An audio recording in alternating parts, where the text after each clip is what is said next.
Today, we will talk about demand curves. What are they, the different types, and examples. The demand curve is a graphical representation of the relationship between the price of a good or service and the quantity demanded for a given period of time.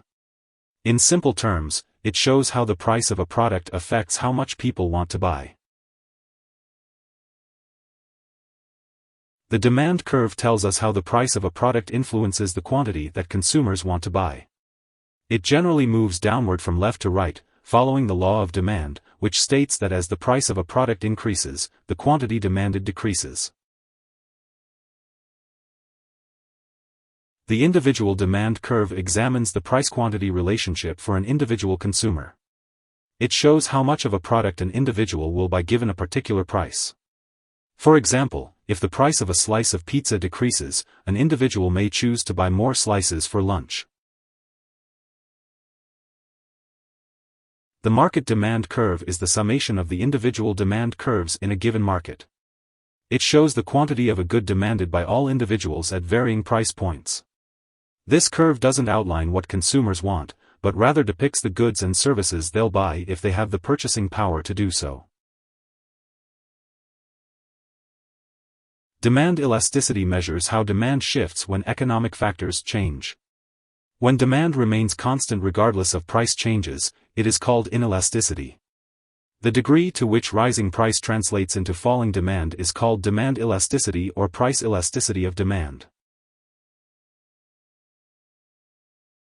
The demand curve is shallower for products with more elastic demand, meaning that a change in price leads to a significant shift in demand. Luxury products and consumer discretionary items are examples of goods with elastic demand. The demand curve for items that are less elastic or inelastic is steeper.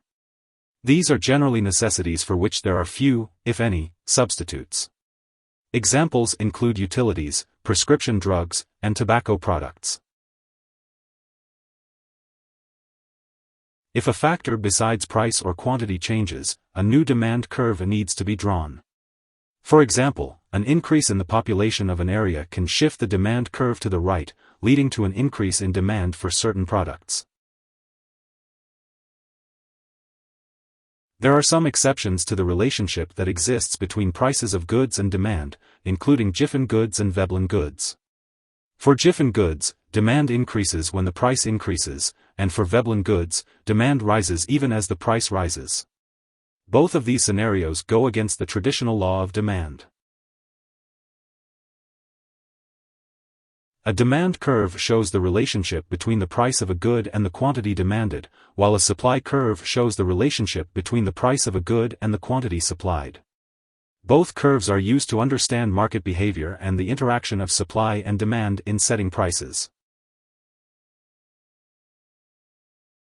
The demand curve generally slopes downward from left to right, illustrating that as the price of a good rises, the demand for it falls.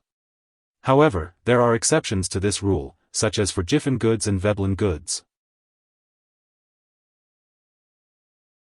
In conclusion, the demand curve is a valuable tool for understanding how the price of a good affects the quantity that consumers want to buy. It provides insights into consumer behavior and purchasing trends in different markets. Here are 5 key takeaways. 1. A demand curve is a graph that shows the relationship between the price of a good or service and the quantity demanded within a specified time frame. 2. Demand curves can be used to understand the price-quantity relationship for consumers in a particular market, such as corn or soybeans. 3. The demand curve generally slopes down from left to right, due to the law of demand, while the quantity demanded drops as the price rises for the majority of goods. 4. Changes in factors besides price and quantity can shift a demand curve to the right or left. 5. There are some exceptions to the relationship between price and demand, including Giffen goods and Veblen goods. Hope this would help. Thanks for watching.